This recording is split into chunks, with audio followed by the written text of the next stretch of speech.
पवित्र श्रीमद् भागवत गीता, पवित्र चारों वेद, पवित्र कुरान शरीफ, पवित्र बाइबल, पवित्र गुरु ग्रंथ साहिब, पवित्र कबीर साहिब की वाणी में छुपे हुए गूढ़ रहस्य अर्थात तत्व को जानने के लिए कृपया अवश्य सुनिए जगत गुरु तत्वदर्शी संत रामपाल जी महाराज के मंगल प्रवचन। परमेश्वर की एक वाणी पढ़ी कबीर भगवान की कि वेद मेरा भेद है, मैं ना वेदन के माही, और जौन वेद से मैं मिलूं ये वेद जानते नहीं। ये चारों वेद मेरी ही महिमा का गुणगान कर रहे हैं, मेरी महिमा बता रहे हैं, लेकिन इन वेदों में वर्णित विधि से मेरी प्राप्ति नहीं हो सकती। इनसे हटकर एक और वेद है जिसको सूक्ष्म वेद कहते हैं, जिसको तत्व ज्ञान भी कहते हैं। उस वेद के अंदर मेरे पाने की विधि है और उसका ज्ञान इन वेदों में किसी में नहीं। तो यहां परमात्मा ने कहा है कि वेद मेरा भेद है और मैं ना मिलूं वेदन के माही, और जौन वेद से मैं मिलूं वो वेद जानते नहीं। इसका प्रमाण कहाँ है? श्रीमद् भगवत गीता अध्याय नंबर 4 के श्लोक नंबर 32 में गीता ज्ञानदाता कहता है कि अर्जुन, जो अभी आपने सुना श्लोक 25 से लेकर 31 तक कि कोई तो देवताओं की पूजा करता है, कोई हठ योग करता है, कोई तीक्ष्ण व्रत रखता है, अहिंसावादी बनकर घूमता है, कोई स्वाध्याय करते रहते हैं, कोई केवल योग अभ्यास करते हैं, कोई प्राणों की श्वासों की गति को आते जाते देखते रहते हैं। ये सभी साधक अपनी साधना को पापनाशक जानते हैं, इसको अच्छा मानते हैं, तभी तो वो कर रहे हैं। जब उनको ज्ञान होगा कि साधना ठीक नहीं है तो तुरंत त्याग देंगे। और चौथे अध्याय के 32वें श्लोक में बताया है कि उस परमेश्वर ने, सच्चिदानंद घन ब्रह्म ने अपने मुख कमल से तत्व ज्ञान बोलकर सुनाया है। वो सच्चिदानंद घन ब्रह्म की वाणी है, वो तत्व ज्ञान है। उसके अंदर ये यज्ञों की जानकारी, यज्ञ माने धार्मिक अनुष्ठानों की जानकारी विस्तार के साथ की गई है, वो तत्व ज्ञान है। उसको जानने से फिर सभी पापों से मुक्त हो जाता है प्राणी। चौथे अध्याय के 34वें श्लोक में कहा कि उस तत्व ज्ञान को तू तत्वदर्शी संतों के पास जाकर समझ। उनको दंडवत प्रणाम करने से, कपट छोड़कर नम्रतापूर्वक सरलतापूर्वक प्रसन्न करने से वे तत्वदर्शी संत तुझे उस तत्व ज्ञान का उपदेश करेंगे। अब श्रीमद् भगवत गीता जो है वेदों का सारांश है, चारों वेदों का, और बहुत ही निर्णायक ज्ञान है श्रीमद् भगवत गीता के अंदर। अब यजुर्वेद अध्याय नंबर 40 के मंत्र 10 से लेकर 13 में एक विशेष ज्ञान दिया है। वेद ज्ञान दाता कौन है?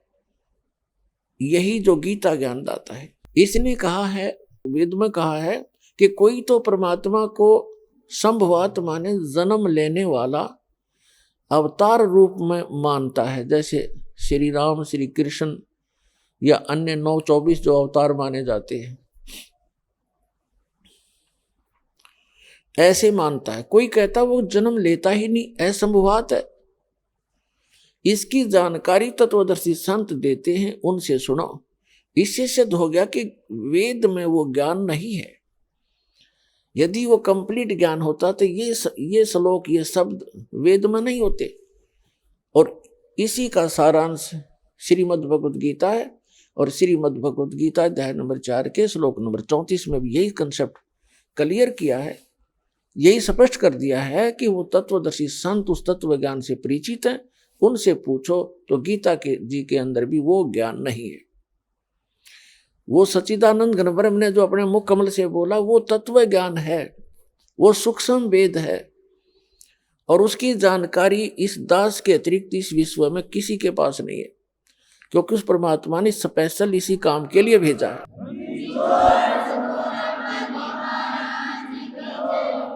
तो वो तत्व ज्ञान है, उसमें लिखा है कि जौन वेद से मैं मिलूं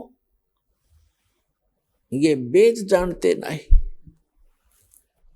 तो पुण्यात्माओं परमात्मा स्वयं आते हैं, अपने मुख कमल से वो ज्ञान प्रचार करते हैं, और उसी ज्ञान को परमात्मा ने स्वयं ही आकर के, जैसा उनका विधान है, वेदों के अंदर परमात्मा की महिमा सुनाई गई है। जैसा कि आपने परमात्मा की वाणी, कबीर साहिब की वाणी अभी सुनी कि वेद मेरा भेद है, मैं ना मिलूं वेदन के माही, और जौन वेद से मैं मिलूं ये वेद जानते नहीं। ऋग्वेद मंडल नंबर 9 सूक्त 86 मंत्र नंबर 26 और 27 में, ऋग्वेद मंडल नंबर 9 सूक्त 82 मंत्र 1, 2, 3 में, ऋग्वेद मंडल नंबर 9 सूक्त 54 मंत्र 3 में, ऋग्वेद मंडल नंबर 9 सूक्त 20 मंत्र 1 में, ऋग्वेद मंडल नंबर 9 सूक्त 94 के मंत्र नंबर 1 में, ऋग्वेद मंडल नंबर 9 सूक्त 95 के मंत्र 2 में, ऋग्वेद मंडल नंबर 9 सूक्त 96 यानी 96 के मंत्र 10 से लेकर 20 में। उसका ये सारांश है कि वो पूर्ण परमात्मा, वो परम अक्षर ब्रह्म, सर्वोत्पादक परमात्मा, सबकी उत्पत्ति करने वाला, सबका पिता, ऊपर के लोक में रहता है, ऊपर, और सिंहासन पर राजा के समान विराजमान है। सिर पर मुकुट है, श्वेत छत्र है, ऊपर बहुत बड़े एक महल नुमा और गोल आकार के गुम्बज के अंदर सेंटर में भगवान का वो सिंहासन विराजमान है। और जब वो यहाँ आता है, क्योंकि यहाँ काल का लोक है और ये एक शैतान है, ये काल, इसने सबको मिसगाइड करना इसका उद्देश्य है, और सबको गलत साधना पर आधारित करना, सारी बुराइयां करवाना, इनके कर्म बिगड़वाना, इसका मूल कर्तव्य है। इसका जो है एक धर्म बना हुआ है। शराब, मांस, तंबाकू सेवन करना, चोरी, ठगी, जारी, रिश्वतखोरी करके अपने कर्म बिगड़वाना, ये इसका प्रमुख धर्म है।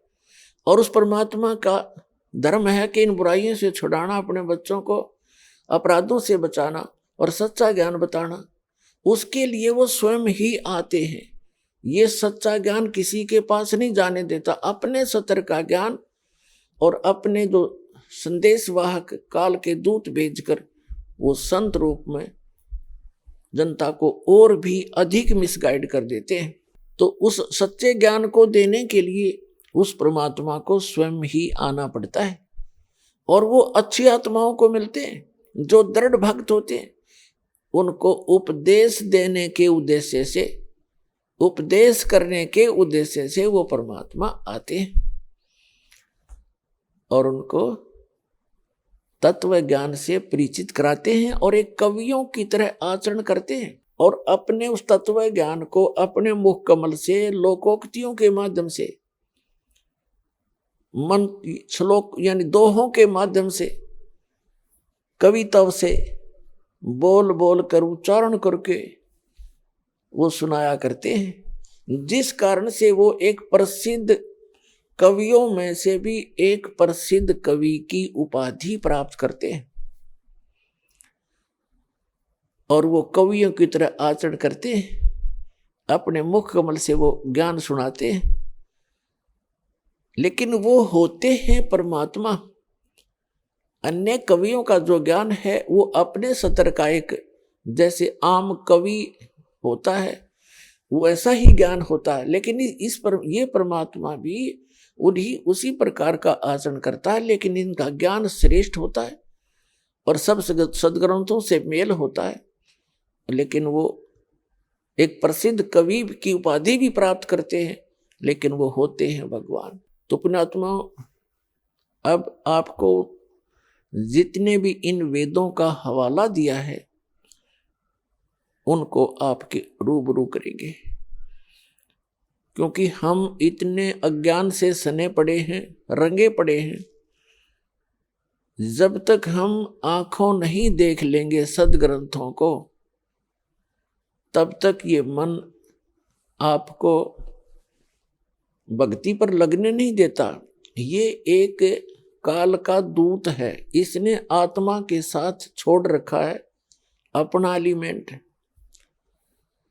और आत्मा भगवान का अंश है, उस सत्य पुरुष का, कबीर साहब का। और ये मन इस काल का अंश है। और इस आत्मा को जब ज्ञान हो जाएगा फिर ये मन कुछ नहीं बिगाड़ पाता। ये कोशिश तो इसका स्वभाव तो होता ही है बकवाद करने का, लेकिन आत्मा इसको घसीट लाएगी गलत रास्ते से वापस सेट रखे। अब ये आत्मा को घसीट ले जाता, जहां चाहे बकवाद करवा देता है। चोरी, ठगी, बकवाद, रिश्वतखोरी, शराब पीने की आदत पड़ जाती है, मांस खाने की सर्कमस्टांस बना देता है। और जब आत्मा को परमात्मा का ज्ञान होगा, परमात्मा का सहयोग इसे प्राप्त होगा विधिवत, तो फिर ये इससे प्रबल है, बहुत प्रबल है। और उस ज्ञान के आधार से ये फिर डगमग नहीं होगी। तो आपको इन सदग्रंथों के रूबरू कराते हैं। अपने आत्माओं, जो ये सत्संग चल रहा है, ये जो समागम है, आपको बताया है कि एक विशेष उपलक्ष्य है। वैसे तो सत्संग सभी एक ही हैं, कोई अंतर नहीं होता, लेकिन इस दिन को हम इसलिए विशेष मानते हैं। फाल्गुन उतरते की द्वादशी, इस दिन परमात्मा सतलोक से चलकर आए थे, जैसी वो लीला किया करते जो वेदों में वर्णित है। वेद मेरा भेद है, मैं ना मिलूं वेदन के माही, और जौन वेद से मैं मिलूं ये वेद जानते रहे। तो परमात्मा जैसी लीला किया करता है और वेद उसके साक्षी है, उसी लीला अनुसार उस परमात्मा ने प्रत्येक युग में ये लीलाएं की हैं। इस कलयुग के अंदर दास को जो नॉलेज में है, ध्यान में है, वो बताता हूं वो किन किन को मिले। आदरणीय धर्मदास साहिब जी बांधवगढ़ वाले, मध्य प्रदेश वाले को, आदरणीय मुल्कदास साहिब जी, आदरणीय नानक साहिब जी सिख धर्म के प्रवर्तक को, वो अकाल मूर्त सत्य पुरुष यानी पूर्ण परमात्मा कबीर भगवान, इनको आकर मिले बेई नदी पर। और ऐसे ही आदरणीय दादू साहिब जी को मिले, आदरणीय गरीबदास साहिब जी गांव छुड़ाने जिला दद्दर हरियाणा वाले को मिले, और आदरणीय गीसा दास साहिब जी गांव खेखड़ा जिला मेरठ उत्तर प्रदेश वाले को, अब शायद उनका बागपत डिस्ट्रिक्ट बन गया होगा, उस समय ऐसा था। तो इनमें से जो ये फाल्गुन सुदी द्वादशी, इसको किन महापुरुष को मिले हैं, किस दृढ़ आत्मा को मिले हैं, अच्छी आत्मा को? आदरणीय गरीबदास साहिब जी गांव छुड़ानी जिला दज्जर हरियाणा वाले को मिले, और उनको सचखंड लेकर गए सतलोक में, और ऊपर के सभी दृश्य दिखाए उनको।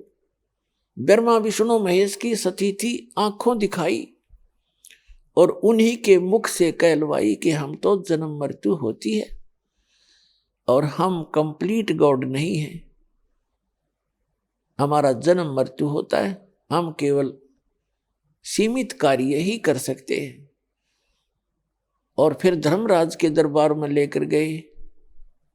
जब धर्मराज यानी यहाँ का चीफ जस्टिस है ब्रह्मांड का, जो ही कबीर परमेश्वर जी उस धर्मराज के दरबार में पहुंचे, न्याय चीफ जस्टिस के दरबार में पहुंचे, धर्मराय ने चेयर छोड़ दी, अपना सिंहासन त्याग दिया और नीचे खड़ा होकर करबद्ध हो गया। क्योंकि ये अध्यात्म मार्ग जो है उसी के अंदर उसी को प्रभावित करता जिसके अंदर वो कनेक्टेड होता है। तो उसको धर्मराज को ये देखने की और जानने की आवश्यकता नहीं पड़ी कि कौन आया है तेरे दरबार में। तुरंत उसको अपने आप उसके अंदर से ऐसी प्रेरणा हुई, बाहर खड़ा हो गया आकर के और करबद्ध हो गए कि कोई प्रबल शक्ति तेरे इस न्यायालय में आ गई है। तो गरीबदास साहिब जी आंखों देख रहे हैं और कबीर साहब उस धर्मराज को डांट लगा रहे हैं, जिसके सामने ब्रह्मा विष्णु महेश की हिम्मत नहीं बात करने की। ब्रह्मा विष्णु महेश भी अगर उसके दरबार में जाएंगे तो वो सिंहासन नहीं छोड़ेगा। जैसे अपना चीफ जस्टिस होते हैं सुप्रीम कोर्ट के, तो उनके सामने चाहे कोई प्रधानमंत्री जाए या कोई अन्य कोई कितना ही बड़ा अफसर जाए, वो चेयर नहीं छोड़ेंगे। यदि राष्ट्रपति जाएगा तो उन्होंने वो सिंहासन त्यागना होगा, उनके लिए खड़ा होना पड़ेगा। तो इसी प्रकार वो सुप्रीम पावर कबीर भगवान जब उस धर्मराज के दरबार में गए, वो खड़े हो गए, तब परमात्मा ने जैसे एक बड़ा अधिकारी छोटे अधिकारी को डांट लगाता है और वो उनकी हर बात को यस करता है, ऐसे कबीर साहब ने धर्मराज को धमकाते हुए कहा, एक विशेष शक्ति से बोला, कहा कि फिर गरीबदास जी ने अपनी अमृतवाणी में वो आंखों देखी वार्ता लिखी है। धर्मराय दरबार में देई कबीर तलाक, मेरे भूले चूके हंस को तू पकड़िए मत कजाक। बोले पुरुष कबीर से धर्मराय कर जोरे, तेरे हंस को पकड़ूं नहीं मोहे 2 ही लाख करोड़े। धर्मराज को परमात्मा ने डांटते हुए कहा कि धर्मराज दरबार में देई कबीर तलाक, मेरे भूले चूके हंस को भी तू पकड़ना मत कजाक। यानी एक किस्म का उसको धमकाते हुए कहा। तो कहते हैं धर्मराज हाथ जोड़कर बोले पुरुष कबीर से, पुरुष माने परमात्मा, बोले परमात्मा कबीर से, वो धर्मराज कर जोड़ आपके हंस को पकड़ू नहीं मैंने 2 ही लाख करोड़। फिर धर्मराज ने एक प्रार्थना की कि हे भगवान, आपकी शरण में आने से पूर्व जिन्होंने गलतियां की हुई हैं, पाप भी किए हैं, वो मेरे अकाउंट में, इनके अकाउंट में, मेरी बही में, यानी मेरे खाते में मेरे पास लिखे हुए। और यहाँ का विधान है जैसे कर्म करेगा वो फल तो मुझे देना ही पड़ेगा। तब परमात्मा ने कहा, कहते कर्म भरम ब्रह्मंड के, क्या कहते हैं, कर्मों से तीरथ थे और मुख से कहें कबीर, उनको निश्चय पकड़ूंगा मन जड़नी पड़े जंजीर। के जो आपका नाम ले रहे हैं अब तो, लेकिन पहले जो उन्होंने जैसे कर्म कर रखे हैं उसके आधार से तो दाता मन उनको पकड़ना पड़ेगा और उनको यथावत सजा देनी पड़ेगी, जंजीर से बांधना पड़ेगा। तब परमात्मा ने कहा कबीर साहब ने, कर्म भरम ब्रह्मंड के मैं पल में करहूं नेस, जिन हमरी दुहाई देई सो करो हमारे पेसे। तेरे इस ब्रह्मांड के कर्म तुमने इनको ऐसे विवश कर रखा है, इनको इतना मिसगाइड करके तुमने ये पाप करवा रहे हो इनसे, तो इनके सभी पूर्व के जो पाप हैं उन सब को मैं क्रॉस कर दूंगा, उनको कैंसिल कर दूंगा, नाश कर दूंगा। और जिन्होंने मेरा नाम ले दिया कि मैं कबीर जी का भक्त हूं, तो मेरे पास ले आना, तुम उसका अकाउंट मत करना। फिर धर्मराज ने कहा कि जैसा जो आपकी आज्ञा प्रभु वही होगा।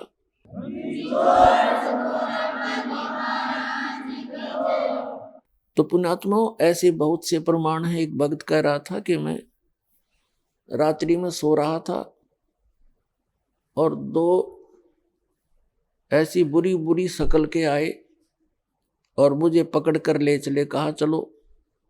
मैंने कहा कहाँ ले जा रहे हो? कि तुम्हारा टाइम हो लिया, तेरा समय पूरा हो गया है और धर्मराज के पास तुझे ले जा रहे हैं। वो कहने लग गया कि जब हम उस धर्मराज के दरबार के आसपास पहुंचा तो मुझे याद आई वो बातें कि हम तो परमेश्वर कबीर जी के भक्त हैं और हमें सत्संग में सुनाया गया है कि परमात्मा ने ये कहा है कि धर्मराज, कहते हैं सतगुर शरण आके, कबीर साहिब की शरण आने के बाद धर्मराज डर कैसा, और किधर बात छोड़ो। तो कहते हैं वो बात याद आई मेरे, मैंने उनसे कहा भाई तुम्हारे गलती लगी है, हम कबीर साहिब के भक्त हैं और आप यम के दूत हो। कहा हम यम के दूत हैं। तो आप हमें नहीं ले जा सकते। वो कहने लगे चल चल तू फालतू बात ना कर, नहीं तुझे गढ़ देंगे। तो बोला वो तो गढ़े पाछे, पहले मन ने गुट मारा उनके और हमारी लड़ाई हुई खूब, वो मन ने कुटे और मैं उनने कुटूं, काफी देर होगी। फिर उनमें से एक ने कहा कि भाई कम से कम पता तो कराओ, जब इतना कॉन्फिडेंस से ये कह रहा है आप, मैं इसको यहीं लिए खड़ा हूं और आप अंदर जाके वेरीफाई करो। धर्मराज के दरबार में कहता मैंने नो की नो वार्ता सुने उनकी, और उसने कहा जी ये कैसे ऐसे कह रहा, आपने आदेश दिया लाने का। वो न्यू कहे कि भाई मैं कबीर साहब का भक्त हूं और तुम मुझे पकड़ नहीं सकते, तुम्हारी कोई औकात नहीं है। तब धर्मराज ने देखा रहा तुम किसने ले आए, इस नाम का एक और आदमी है, उसको लाओ और बाबा इसने मत छेड़ो, मन ने भी मरवाओगे तुम, छोड़ दो इसको।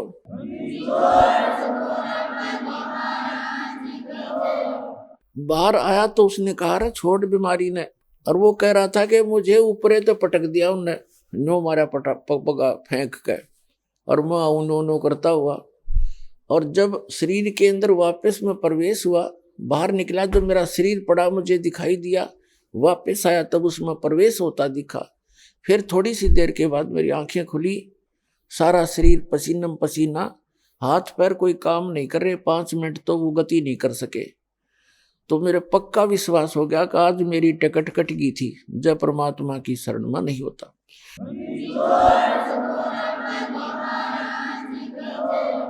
तो कबीर साहब की आंखों देखी लीला परमेश्वर की, उस प्यारी आत्मा गरीबदास जी ने जो वर्णन किया, ये आपके समक्ष प्रमाणित हुआ।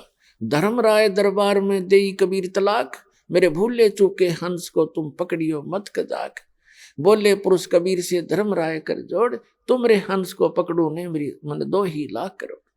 फिर उसने एक प्रश्न किया कि कर्मों से ती रत थे और अब है शरण कबीर, वह को निश्चय पकड़ना पड़े, मोह जड़नी पड़े जजीर। तब परमात्मा ने कहा तेरे कर्म भ्रम ब्रह्मंड के ये पल में कर हूं नेस, सबको नष्ट कर दूंगा पूर्व जन्म के जितने भी पाप हैं, और जिन हमारी दुहाई दी सो करो हमारे पेश। तो ये आपके रूबरू समक्ष हुआ। और फिर कहा है शिव मंडल ब्रह्मापुरी चाहे विष्णु लोक में हो, अमरे गुण भूल नहीं तो आने छोटाऊं तो। कहां तक का आपका गारंटी लेते हैं भगवान कि जैसे आप जी सत साधना कर रहे हो, प्रथम मंत्र जो आपको दिया जाता है इन सभी यहाँ के देवताओं का है। देखो पुण्यात्माओं, जब तक हम कंप्लीट स्पिरिचुअल नॉलेज से परिचित नहीं होते, पूर्ण अध्यात्म ज्ञान से, तो हम ऐसे ही लड़ते झगड़ते रहते हैं। कोई ब्रह्मा जी को बड़ा छोटा बताता है, कोई विष्णु जी को बड़ा बताता है। शिव का पुजारी कहता है विष्णु जी, शिव सबसे श्रेष्ठ हैं, ये सर्वशक्तिमान है। तो ये बालकों वाली लड़ाई है, बच्चों वाली अज्ञानता की, अबोधता की। फिर कुछ ऐसे कहते हैं तुम बात करते हो सतलोक और सतपुरुष की और साधना करते हो इन ब्रह्मा विष्णु महेश वाले मंत्रों की, तो ये भी बालकपन है।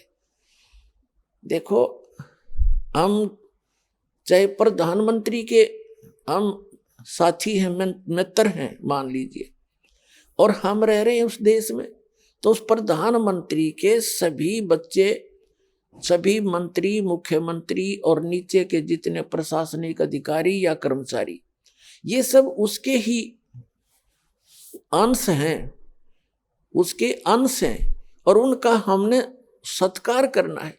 और जैसे आप जाओगे किसी भी तहसीलदार के पास या एसडीएम के पास या डिप्टी कमिश्नर के पास, और आप ये कहोगे जी मैं उनका मित्र हूँ प्रधानमंत्री जी का और मेरा ये काम है, तो काम तो उन्होंने वो करना है, वैसे भी आम नागरिक का भी वही करेंगे, और वो भी एक आम नागरिक ही है, बेसिक मित्रता उसकी उसके साथ है।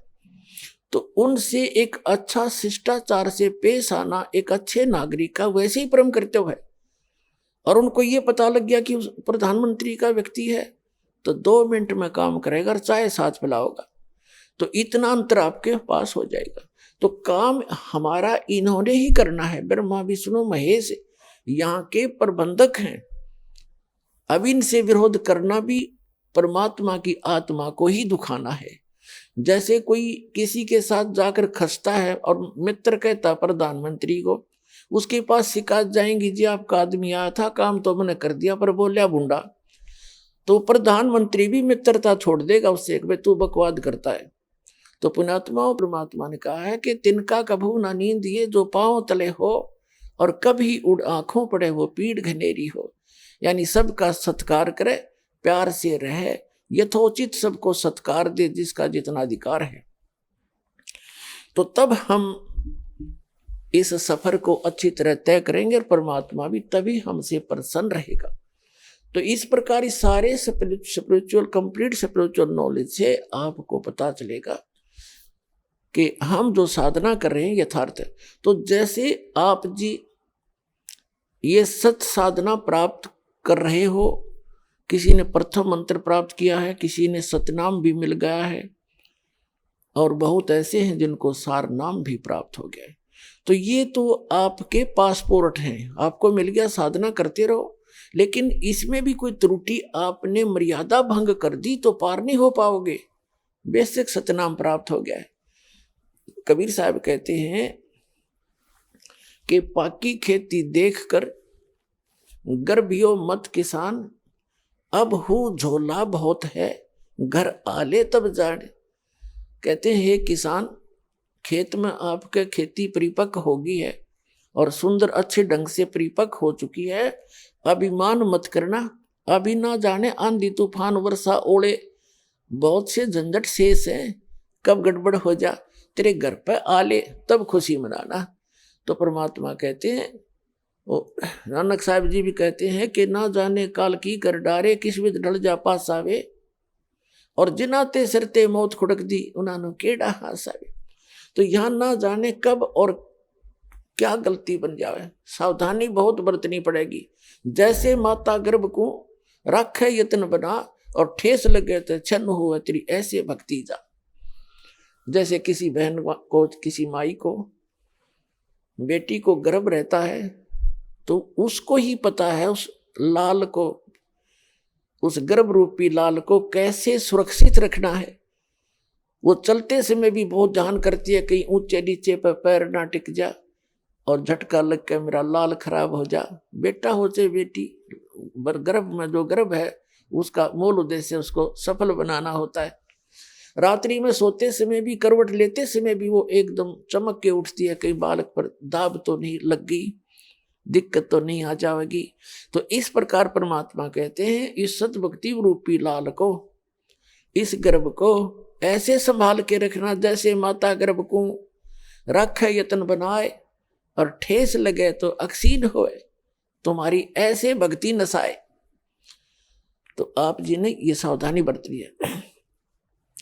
अब चारों युगों में ये समय है कलयुग का, जिसमें मोक्ष मार्ग खुलता है और कंप्लीट स्पिरिचुअल नॉलेज बताया जाता है उस परमात्मा की आज्ञा से, और पूर्ण रूप से सारी विधि सुचारू रूप से आपको सब साधनाएं प्रदान की जाएंगी।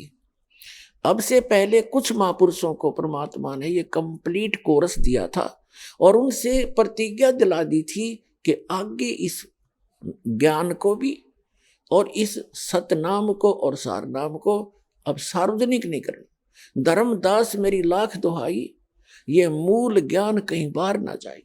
मूल ज्ञान बाहर जो पढ़ी या बिचली पीढ़ी हंस नहीं तरी, ये बिचली पीढ़ी आप हो। अब प्रथम चरण कलयुग का परमात्मा आए थे, सारा ज्ञान बता के सुरक्षित करके दर गए और गवाह बना गए कि मैं कबीर इज गॉड।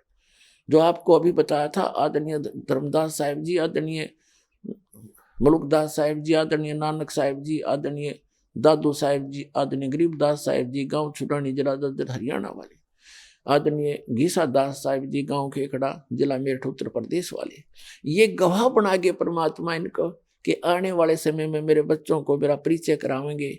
और उन्होंने एफिडेविट बना दी उन महापुरुषों ने अपनी अमृतवाणी में कि धानक रूप रहा करतार, हम सुल्तानी नानक तारे, दादू को उपदेश दिया, जात जुलाहा भेद नहीं पाया, काशी माए कबीर हुआ। गरीबदास जी ने कहा। अनंत कोट ब्रह्मांड का एक रति निवार और सतगुरु पुरुष कबीर है ये कुल के सिरजनहार।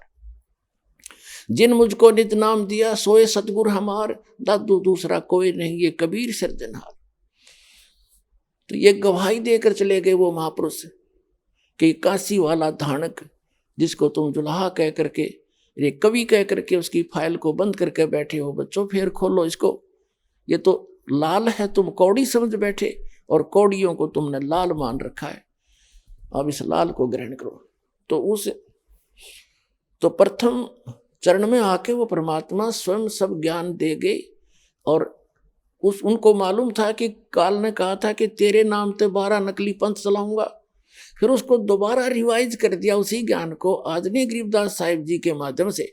जो ये आज का सत्संग का जो मुख्य उपलक्ष्य है, वैसे तो हम पूर्णमासी को करते थे, ये इसलिए द्वादशी के को भोग लगाने जा रहे हैं कि इस दिन ये वो शुभ दिन है जिस दिन परमात्मा ने आके पुनः उस ज्ञान को दोबारा प्रदान करवाया। उनको मालूम था कि काल के दूत थोड़ा बहुत गड़बड़ कर जाएंगे उस कबीर परमात्मा की अमरवाणी में, और वो उन्होंने बहुत सा कर भी रखा है, जैसा जिसकी बुद्धि ने जैसा काम किया, जहां उन्होंने ठीक नहीं लगा उसको चेंज कर दिया, लेकिन फिर भी उसमें बहुत गणे तथ्य ऐसे रह गए जो उनकी समझ में नहीं आए, नहीं तो उनको भी खराब कर देते वो लोग। तो उस कबीर सागर से मिलकर और साथ में गरीबदास जी के परमाणु से सब कुछ मिला करके निष्कर्ष दास ने आपके रूबरू कर दिया इन सत्संगों के माध्यम से। अब जो प्रसंग चल रहा है अपने आत्मा जैसे वन है, वन जंगल, अब उसमें ऐसी अनमोल जड़ी बूटियां हैं, आम व्यक्ति वही घूमता रहता, उनको ठोकर मारता रहता, पता नहीं। तो ये सदग्रंथ जो हैं ये वन है, और वेद को पता होता है किस जड़ी के पत्ते लेने हैं और किसके फल लेने हैं, किसके फूल तोड़ने हैं जो औषधि बन जाए। तो इस दास को परमात्मा ने आध्यात्मिक वैद बना दिया और इन सदग्रंथों से निकाल लिए वो किसी के पत्ते, किसी के फल, किसी के फूल, किसी की जड़ से, तो वो बनाकर एक जड़ी आपको दे दी जो भगवान ने पहले ही बता रखी थी कि ये मिलाने से ऐसे जड़ी बनती है। तो प्रथम जड़ी आपको दे रखी है 7 औषधि मिला के, दूसरी केवल 2 से ही काम करेगी, क्योंकि प्रत्येक औषधि का अकेली का कुछ अन्य गुण होता है और उसमें मिक्स बनाकर चूर्ण बना दिया जाए तो उसका कुछ अन्य गुण होता है, और केवल 2 को मिलाकर प्रयोग किया जाए उसका अन्य गुण होता है। और ऐसे इन मंत्रों के आप लाभ समझना जो दास ने आपको प्रदान किए हैं, भगवान के दिए हुए हैं। तो जो प्रसंग चल रहा है उसी को क्लियर करते हैं कि ये जो बीच की पीढ़ी है, परमात्मा ने धर्मदास जी से कहा था, धर्मदास मेरी लाख दुहाई, और ये सार नाम कई बार न जाई, सार नाम बाहर जो पड़ी ही बिचली पीढ़ी हंसनी तरही, और सार नाम और ये मूल ज्ञान तब तक छुपाई जब तक ये 12 पंथ ना मिट जाए। काल ने कहा था कि नाम तुम्हारा ले करूं आवाजा, 12 पंथ करूं मैं साजा, नाम तुम्हारा ले करूं आवाजा, 12 पंथ नाम जो ले ही वो मेरे मुख में आन समोई। जाओ जोग जीत संसारा, जीव न माने कहा तुम्हारा, जीव तुम्हारा कहा न माने, हमरी ओढ़ हो बाद बखाने, ऐसा ज्ञान दे दूंगा। काल ने कहा था कि जब तक वो कलयुग आवेगा, बिचली पीढ़ी का समय, उससे पहले तेरे नाम से, कबीर नाम से 12 पंथ चलाऊंगा और अनेक पंथ चलाऊं, या विद जीवों को भरमाऊं। और जाओ जोग जीत संसारा, परमात्मा अपने पुत्र जोगजीत के रूप में आए थे, वो पहचान नहीं सका ये। और जाओ जोग जीत संसारा, जीव न माने कहा तुम्हारा, उनको ऐसा अज्ञान से ठोक दूंगा जब कलयुग शुरू होगा, जब तुम्हारा आने का समय होगा, उससे पहले इतना रंग दूंगा, और अनेक पंथ चलाऊं, या विद जीवों को भरमाऊं। ये राधा स्वामी पंथ, दंदन सतगुरु पंथ, यो जय गुरुदेव पंथ, विनोद वाला, बिहाणी वाला, ताराचंद वाला पंथ, ठाकुर जी वाला पंथ, ये कृपाल वाला पंथ, ये सारी एक कुएं का पानी है। ये निरंकारी पंथ, साराम सुधांसुरी ने कख नहीं पता, अर्थ कितने दुनिया को भ्रमित किए बैठे। तो काल ने कहा था कि इस प्रकार सब इन जीवों को भ्रमित कर दूंगा, और फिर बेशक चले जाना, ये आपका हंस कोई भेजो। परमात्मा ने कहा था जब कलयुग बीत जावे 5500 वर्ष बीत जाएगा, तब मैं अपना अंश पठाऊंगा। उन्होंने खुद भी कहा कि मैं आऊंगा। वो खुद ना आए तो दास भेज दिया।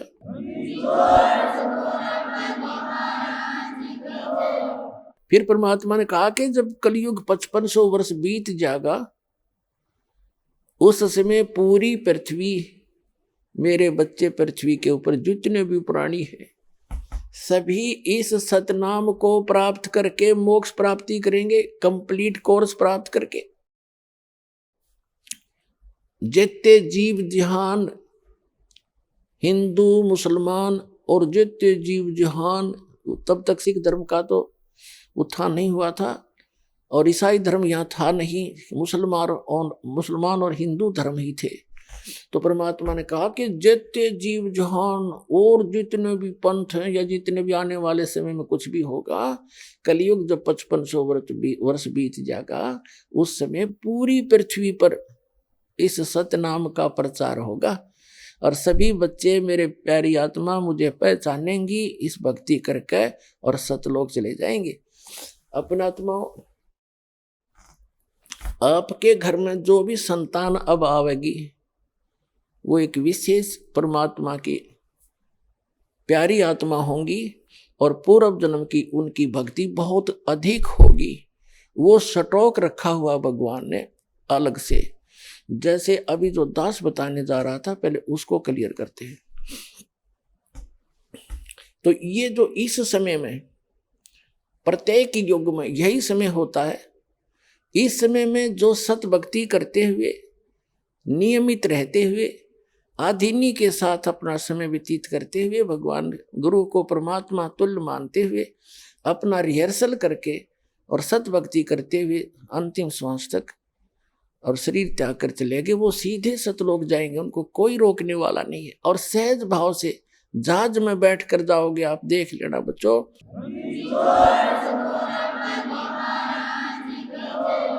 ये कोई डूम बाट के गीत नहीं है या कोई मांगने खाने वाले ने बात ज्ञान नहीं किया जिसको आधार बना के कुछ न रोजी रोटी अपनी चलाई हो।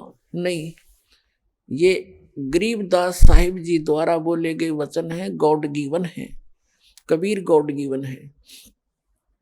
और गरीबदास जी गांव छुड़ाने, जिला झज्जर, हरियाणा के एक बहुत बड़े किसान थे जिनके 1400 एकड़ जमीन थी। लोग उनके मुजारे काम किया करते थे और सबसे वो एक अपने भाई की तरह प्यार करते थे, बच्चों की तरह रखा करते थे, चाहे उनके कोई नौकर थे चाहे, और खुद भी से हाथ से काम करते थे।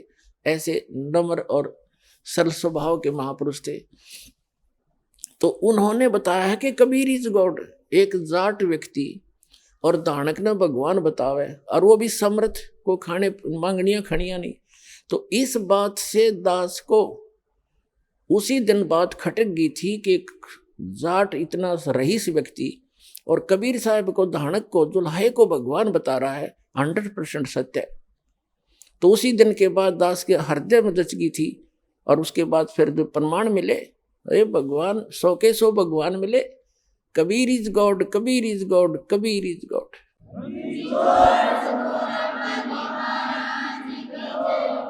तो यही वो समय है चारों युगों का। इसमें जो पार हो गए वो तो गए जहाज में बैठ के, और अवश्य जाएंगे। ये कोई किसी आम व्यक्ति की बताई बातें नहीं है। और ये ज्ञान और ये भगवान आज तक सुना ना, कानों भी छींट भी नहीं लगी थी हमारे। और आज सब सदग्रंथों से प्रमाणित, सभी सदग्रंथों से प्रमाणित और आंखों देखे वो संत गवाह। और वो भक्ति जो उन महापुरुषों ने की और गरीबदास जी ने अपने ग्रंथ में कंप्लीट लिखी हुई है। लेकिन सारनाम और सतनाम थोड़ा सा गोलमोल करवा रखा है जानबूझकर उन्होंने। बाकी प्रथम जो मंत्र है जो आपको दिया जाता है, गरीबदास जी के ग्रंथ में कंप्लीट लिखा, एज इट इज लिखा है। और गरीबदास वाले उससे कति परिचित नहीं, एंड बैंड नाम देते हैं। तो कहते हैं ये को बालकों का खेल लेख थोड़ा ही है। इन चारों वेदों से भी गूढ़ रहस्य है इन गरीबदास जी के ग्रंथ में और कबीर परमेश्वर जी की वाणी में या नानक साहिब जी की वाणी में, अन्य महापुरुषों की जो उनसे परिचित है उनकी वाणी बहुत गूढ़ रहस्य है, कोड वर्ड हैं। अभी तक कोड वर्ड ही बोलने थे। इस दास को भेजा है, जैसे आपने कबीर सागर में कबीर वाणी एक चैप्टर है, उसके 134 पृष्ठ पर लिखा है कि 12वां पंथ में कुछ उजियारा सा होगा, लेकिन 13वां जो वंश आवेगा, गरीबदास वाले पंथ में परमात्मा कहते हम ही आएंगे, वो 13वां वंश होगा, मेरा अंश वंश होगा, उससे सकल अंधियारा मिटेगा अज्ञान का। तो ये दास भेज रखा है उस सारे अज्ञान को मिटाने के लिए और परमात्मा को परमात्मा बताने के लिए।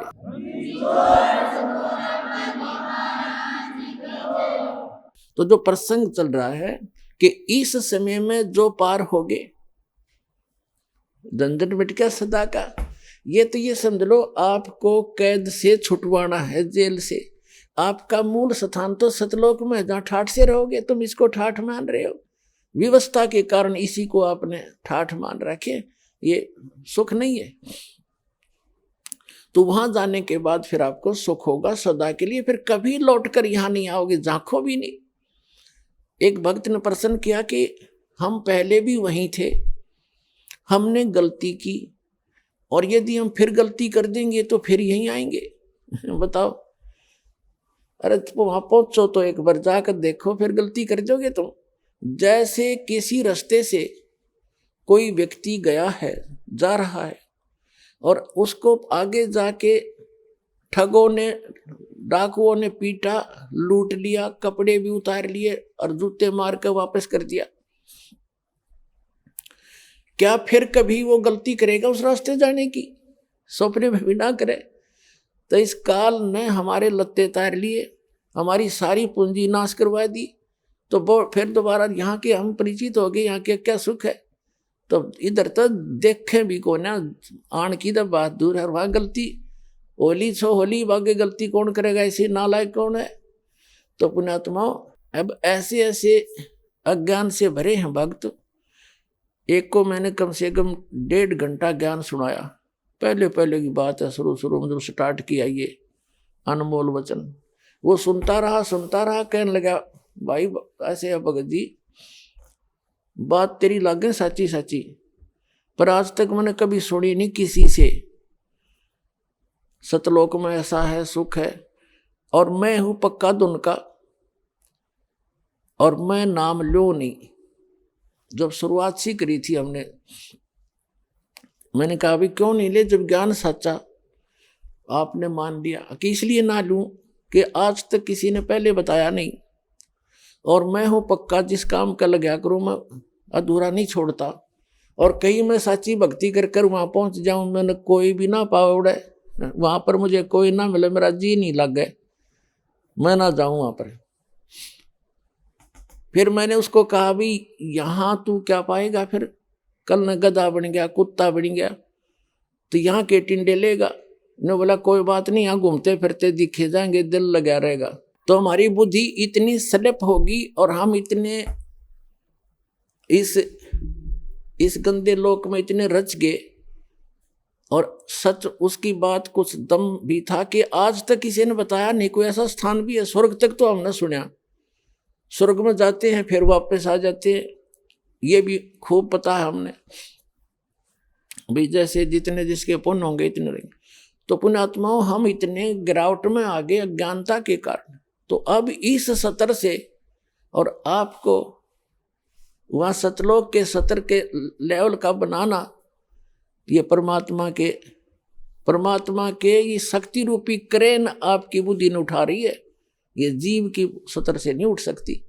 ऐसा ज्ञान दे दिया परमात्मा ने, ऐसी भक्ति दे दी, ऐसे सुख देगा आपको जो कभी सोचे ना देखे ना सुने। आपने सुने होंगे लेकिन आपने महसूस कभी नहीं हुए, आपको प्राप्त कभी नहीं हुए।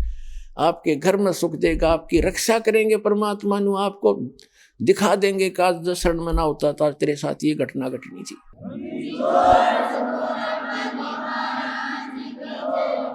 तो फिर अपने आप मान लेंगे कबीर इज गॉड।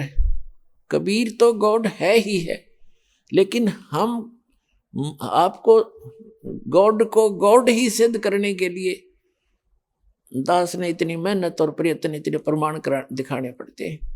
तो प्रसंग है ये कि इस समय में जो पार होगे, हजारों वर्ष चलेगा ये ज्ञानी, पूरी पृथ्वी पर होगा और सभी ये बकवाद छोड़ देंगे।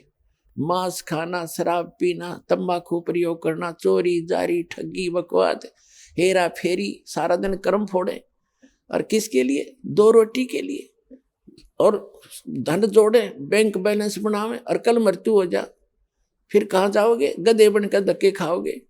तो ये ज्ञान होगा, ज्ञान होगा तब भय बनेगा, और भय बिन भक्ति बनती नहीं। तो जैसे फिर क्या होगा?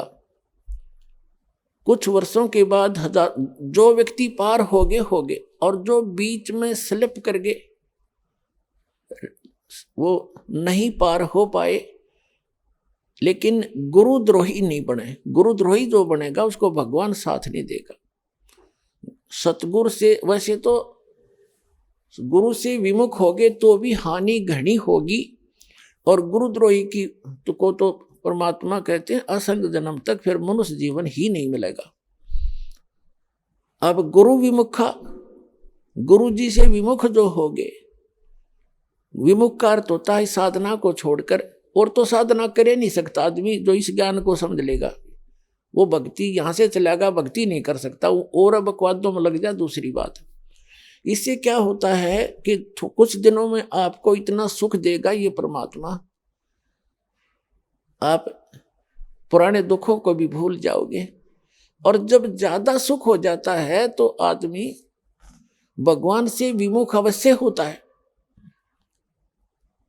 तो ये सावधानी बरतनी है कबीर साहब इसके। अब कुछ परमात्मा आपको क्या करेंगे, आपको थोड़ा बहुत कष्ट बनाए रखेंगे ताकि आपको पुराने दुख भी याद आए जा। ऐसा दुख नहीं देंगे जो आपको घनी हानि कर जा, पर थोड़ा बहुत आपके हृदय में ये बना रहेगा कि ये थोड़ा बहुत, ज्यादा नहीं होने देंगे।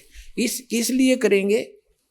कबीर साहब कहते हैं, कबीर सुख के माथे पत्थर पड़ो, जिस ते नाम हृदय ते जावे, और बलिहारी उस दुख के जो पन पल नाम रटावे।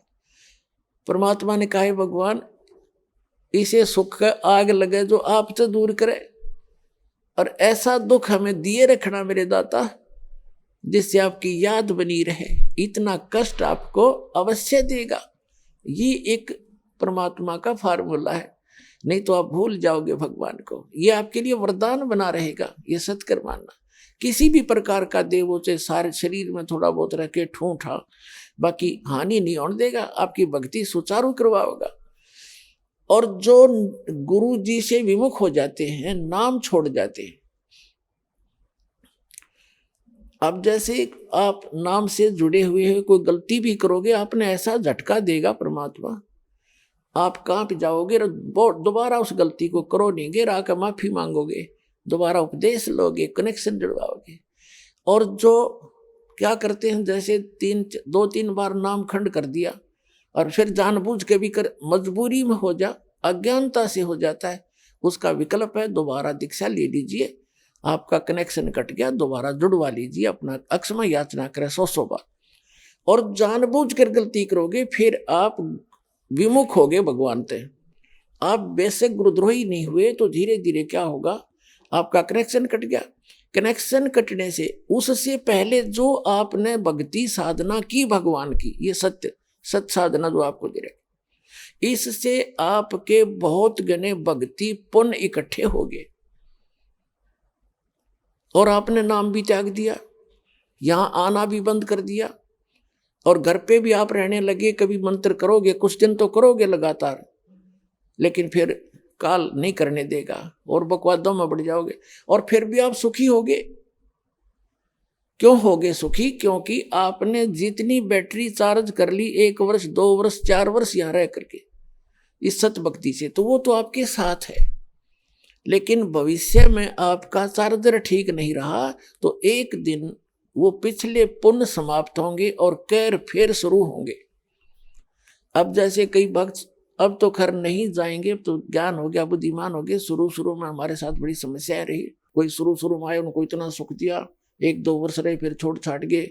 कोई लोक इलाज में आके, कोई वैसे बकवादों में। तो वो क्या कहा करते कि हमने नाम भी छोड़ दिया, हम तो फिर भी सुखी हैं।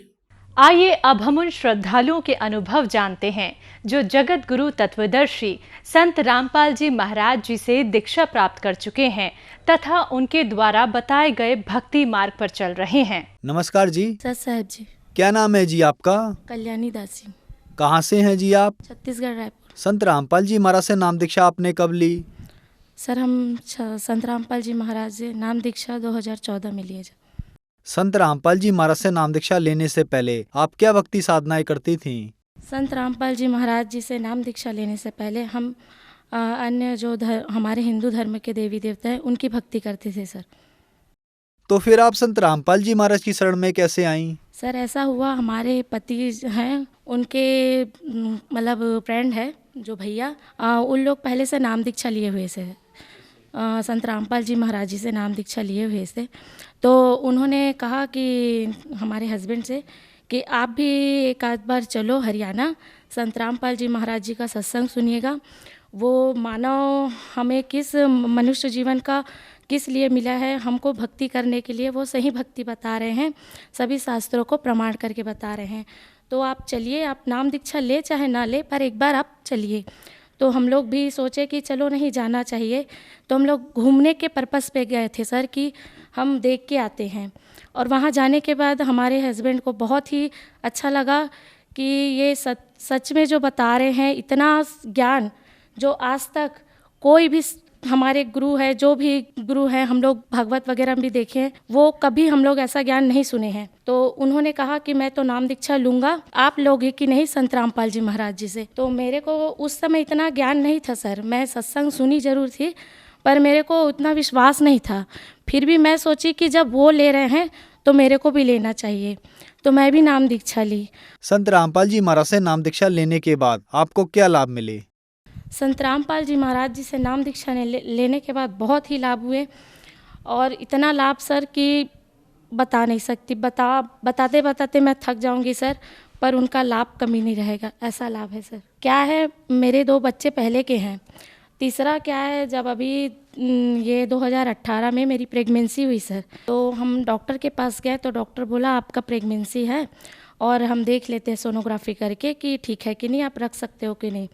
जब सोनोग्राफी किए सर तो डॉक्टर बोलते हैं कि आपका बच्चा मतलब रुका ज़रूर है पर नॉर्मल नहीं है, आप इसको अबॉर्शन करा दो, क्योंकि आगे चल के ये कुछ भी हो सकता है, विकलांग हो सकता है या मानसिक से कोई भी परेशानी हो सकता है, ये सही नहीं है, जैसे नॉर्मल बच्चे हैं वैसा नहीं होगा, ऐसा बोल दिए थे सर डायरेक्ट। तो हम भी डर गए, हम बोले कि नहीं, हम नहीं रखेंगे, इसको अबॉर्शन कराएंगे।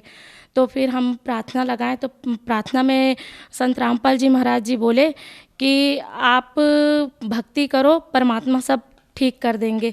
तो हम कुछ नाम खंड कर दिए थे भगत जी, जिसके कारण ये परेशानी हो गया था। तो सबसे पहले हम हरियाणा गए, वहाँ जाके हम शुद्धिकरण करा के यहाँ आए। तो संत रामपाल जी महाराज से फिर अरदास लगाई कि हम लोग नाम शुद्धिकरण करा लिए हैं, अब कैसा करें।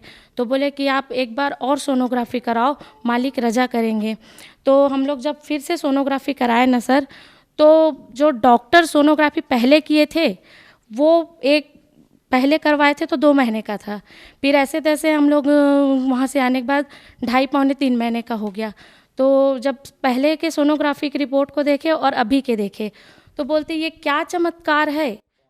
डॉक्टर बोले, डॉक्टर जब सोनोग्राफी कर रहे थे पहले का देखे, बोलते इतने जल्दी कैसे चेंज हो गया रिपोर्ट, आप किसको मानते हो? बोले वहीं पे ही। मैं बोली हम संत रामपाल जी महाराज जी की भक्ति करते हैं और पहले का रिपोर्ट ऐसा था। तो हम लोग को डॉक्टर तो बोल दिए थे कि आप अबॉर्शन करा लो, पर हम लोग नहीं, परमात्मा संत रामपाल जी महाराज पर विश्वास करके इस बच्चे को रख रहे हैं। तो डॉक्टर ने बोला ये बहुत ही अच्छा है, कुछ नहीं हुआ है, ये आपका पहले का रिपोर्ट है, ये अभी का रिपोर्ट में ये बहुत बड़ा चमत्कार है, डॉक्टर खुद ही बोले। और जब मैं जाती थी चेकअप के लिए तो पहला रिपोर्ट देखते थे सर, तो डायरेक्ट बोल देते थे कि आप किसको मानते हो और किस हिसाब से आपका ये मतलब चेंज हो गया। जब सोनोग्राफी कराती थी सर, अच्छा ही आता था फर्स्ट रिपोर्ट और ये पहले अभी के रिपोर्ट से उन लोग बहुत चौंक जाते थे सर। ये बच्चा वही है जिसको डॉक्टर ने एबनॉर्मल बोल दिया था, सही नहीं है, पर परमात्मा संत रामपाल जी महाराज जी की कृपा से आज ये बच्चा इतना स्वस्थ है। सर ये हमारा रिपोर्ट है जिसमें एबनॉर्मल प्रेगनेंसी दिखाया है, सही नहीं है, बिल्कुल बच्चा नहीं रख सकते हो, ऐसा इसमें इस रिपोर्ट में दिखाया है सर। अब डॉक्टर ने अबॉर्शन कराने की भी सजेशन दे दिए थे, दवाई भी लिख दिए थे कि आप ये दवाई ले सकते हो, ऐसा बोल दिए थे सर। हम संत रामपाल जी महाराज जी से अरदास लगाने के बाद की रिपोर्ट है, इसमें बहुत ही अच्छा है रिपोर्ट और पूरा अच्छा है बोले हैं डॉक्टर कि इसमें कोई परेशानी नहीं है, ये बच्चा आप रख सकते हो, ऐसा बोला गया है सर। और डॉक्टर ये बोल रहे थे कि आप किस भगवान को मानते हो, जो 1 महीना भी नहीं था, बस मात्र 15-20 दिनों का रिपोर्ट, पहले के रिपोर्ट और अभी के रिपोर्ट में कैसे चेंज हो गया। पहले का रिपोर्ट इतना ख़राब था, एबनॉर्मल था, और अभी के रिपोर्ट में इतना चमत्कार, इतना अच्छा बच्चा, ये कैसे, अब किस भगवान की भक्ति करते हो, ऐसा डॉक्टर में पूछ रहे थे मेरे को। तो हमने बताया कि हम संत रामपाल जी महाराज जी की भक्ति करते हैं, वो सभी शास्त्रों को प्रमाण करके ज्ञान बताते हैं, जिससे हमें लाभ होता है सर। और भी बहुत कुछ लाभ हुए हैं। हम किराए के घर में रहते थे सर, और परमात्मा से एक दिन हम रोते हुए प्रार्थना किए कि मालिक आप ही हमें कुछ सहारा दीजिए, इतना खर्च हैं और 3 बच्चे हैं। परमात्मा ने साल नहीं पूरा सर, और परमात्मा ने इतना बड़ा घर हमें दिला दिया कि हम बता नहीं सकते सर। संत रामपाल जी महाराज जी ने इतना लाभ दिया है सर, बहुत ही लाभ दिया है, और आर्थिक लाभ, बच्चों को परेशानी से दूर, और शारीरिक लाभ सर, और बहुत सारे लाभ होते रहते हैं सर। और मेरी इस लाभ को देखते हुए सर, हमारे सासू माँ और ससुर जी जो हैं, ये सब चमत्कार देख के सर बहुत खुश हुए, और संग सुनते सुनते उनको भी बहुत अच्छा लगा कि ये सच में ज्ञान बता रहे हैं, सभी शास्त्रों के अनुसार बता रहे हैं। तो उन लोग भी नाम दीक्षा ले लिए सर, और अब बहुत अच्छे से भक्ति कर रहे हैं। मेरी सासू माँ को थोड़ा सा आँख में प्रॉब्लम था सर, देखने में बहुत धुंधला दिखता था, वो भी बहुत उनको लाभ हुआ है। और मेरे ससुर जी थे, उनको चर्म रोग था सर, तो वो उनको भी बहुत लाभ हुआ है, सब अभी अच्छा है सर। संत रामपाल जी महाराज से नाम दीक्षा लेने के बाद आपको बहुत सारे लाभ मिले। यहाँ पर सवाल उठता है, डॉक्टर्स ने आपको बताया कि आपको ऑपरेशन कराना पड़ेगा, और आपको दवाई भी दे दी और ऑपरेशन की तारीख भी दे दी, लेकिन आपने संत रामपाल जी महाराज से नाम दीक्षा ली और आप ठीक हो गयी, और वो बच्चा आज 3 साल का है। आपने नेगेटिव रिपोर्ट भी दिखाई और पॉजिटिव रिपोर्ट भी दिखाई, तो ऐसा कैसे संभव हो रहा है? जहाँ मेडिकल साइंस फेल हो रहा है, वहाँ संत रामपाल जी महाराज उस बीमारी को ठीक कर रहे हैं। संत रामपाल जी महाराज हमें सही भक्ति बता रहे हैं सर, और गुरुए जो बता रहे हैं ना, वो अपने मनमाना हिसाब से भक्ति बता रहे हैं। ये जो शास्त्र के अनुसार भक्ति बता रहे हैं, इससे हमको लाभ होता है सर। ये सबसे पहले तो हम मेडिसिन को आगे मानते हैं सर, लेकिन उससे बड़ा हमारा परमात्मा है उसके हिसाब से हमें संत रामपाल जी महाराज सभी शास्त्रों के इस हिसाब से भक्ति बता रहे हैं, और सही भक्ति के कारण ही हमको लाभ होता है सर। जो दर्शक आज आपको टीवी पर देख रहे हैं, खास करके महिलाएं, उनके लिए आप क्या कहना चाहेंगी? हम सभी भाई बहन से यही प्रार्थना करते हैं कि आपका मनुष्य जीवन मिला है, उसको आप भक्ति करो और लाभ उठाओ। ये सत्संग संत रामपाल जी महाराज जी का चैनल पे आता है, तो उसमें पीली पट्टी जो चलती है उसके नीचे नंबर कुछ दिए रहते हैं, उसमें आप कांटेक्ट करो, और कांटेक्ट करके जगह जगह नामदान केंद्र है, उससे आप संत रामपाल जी महाराज जी से नाम दीक्षा ले सकते हैं। धन्यवाद जी। सत साहेब जी।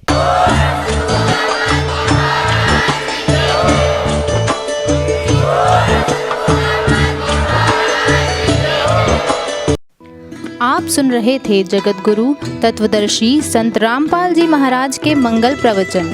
अधिक जानकारी के लिए संपर्क करें।